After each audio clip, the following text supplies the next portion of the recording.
Somewhat. My take, though, is that, again, there's a national security agenda that's going on here. This is a permanent government at work. And regardless of who's in the White House, whatever cardboard cutout we have as a president at the moment, it almost doesn't matter. Because there's an ongoing strategy here that it crosses party lines. It just goes on. And I think it's going to periodically move prices up, move prices down. I think right now, as long as we're going after the Russians, we're going to see a downward trend in prices.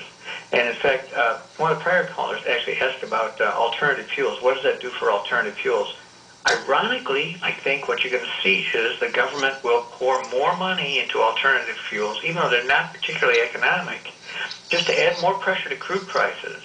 So you're going to see more subsidies going into all this green kind of stuff. As I said before, I think you're going to see a new wave of fuel economy standards imposed on Detroit, again, at a time when we don't really need them, again, to further reduce demand. It's going to soften up the crude market. You're going to see low prices could go on for as long as it takes, I think, to achieve regime change in Moscow and possibly China as well.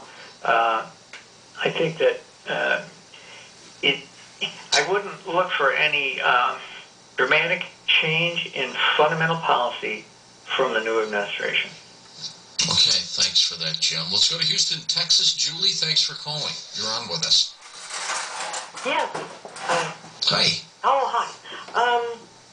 Fascinating program.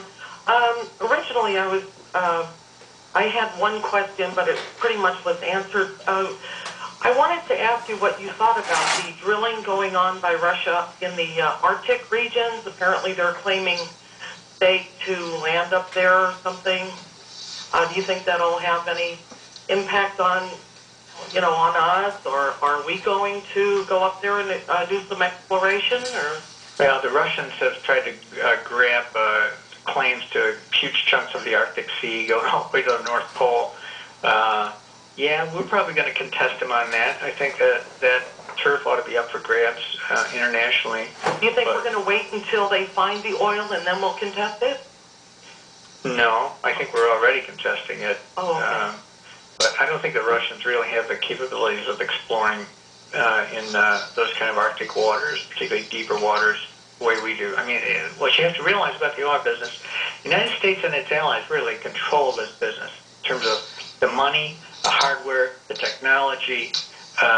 Nobody comes close to the U.S. and the Western oil industry majors in finding oil and producing it. The Russian companies are leagues behind, and the Chinese companies are still in the dark ages. Well, thank you. Sure. Okay, next up, let's go to College Station, Texas. Preston, it's your turn. Hi, Preston. Good evening. Hi, go ahead. Yes, I wanted to say it's really good to see that somebody looks outside the box, and I completely agree with you on the situation as far as oil goes with Russia. And I'm outside the box, all right. Well, I've been thinking this for the last 6 months. I travel to Russia very much. I'm very involved in Russian nationalist politics. Curious of what you're thinking. You keep saying regime change in Russia, Putin being gone. Are you familiar with the rise of nationalism in Russia right now? I've noted that. I mean, from afar. I'm an oil guy. I really don't follow Russian politics in detail, but I know there's a very vociferous nationalist movement there. In fact, that has come into play vis-a-vis the Chinese. You know, as I mentioned earlier in the show, the Chinese have kind of Finlandized Siberia by just a large migration of Chinese nationals into Siberia. And there's the nationalist crowd in Russia has gotten extremely concerned about this, about the ethnic dilution of Russian control over Siberia. And I think that's been a big issue for them. It's not just Siberia. I mean, Russian nationalism, Russia's on the verge of becoming a national socialist nation. And I'll give you the big hint on how this will occur.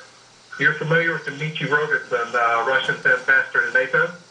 Yes. Mm-hmm. Well, he was paid off to be there because he was gaining an extreme amount of popularity. They did not allow him to have a party to run for president last time around. He was the head of the Nationalist Party, I think, wasn't he? He was out of Rodina, and he was co-founder of DPNI, Movement Against Illegal Immigration. And we literally have tens of thousands of people out in the streets every year protesting the Russians or Putin's policy on letting illegal immigrants into Russia. Mm-hmm. And him being ambassador to NATO, well, recently the Kremlin, to satisfy the budget, laid off 250,000 officers in the military. That's not real healthy for their job security at the Kremlin, I don't think. Well, you figure that. You got somebody that is at the level of ambassador to NATO for Russia.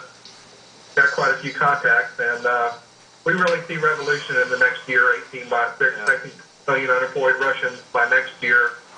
Right now, or last year, there were probably a million unemployed Russians. And the underemployment is just growing by leaps and bounds. I think that's true.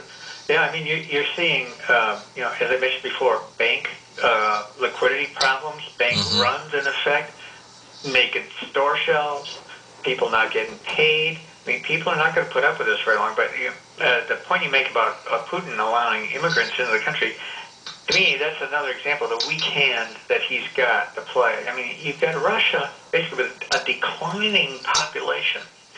Its wealth is entirely dependent on the export of raw materials, mainly to its archenemy, China. This is not a healthy situation. It's a recipe for disaster.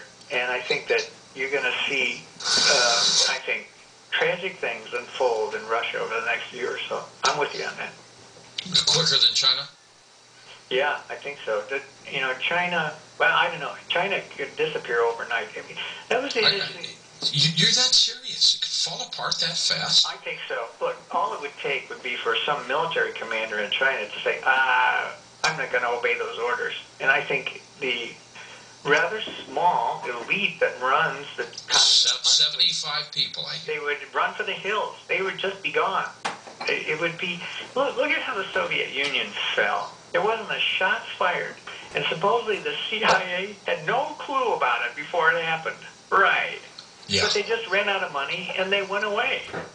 And seeming chaos followed, but, life goes on.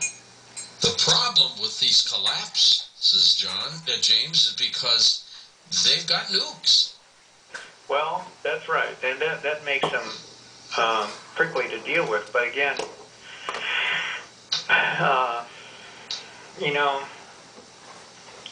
if you take away their ambitions to extend geopolitical influence, the nukes become kind of an academic issue. They're more of it's like that $2 trillion of dollars that they hold. They're more of a liability than an asset. They're very expensive to maintain, and they don't do you much good. So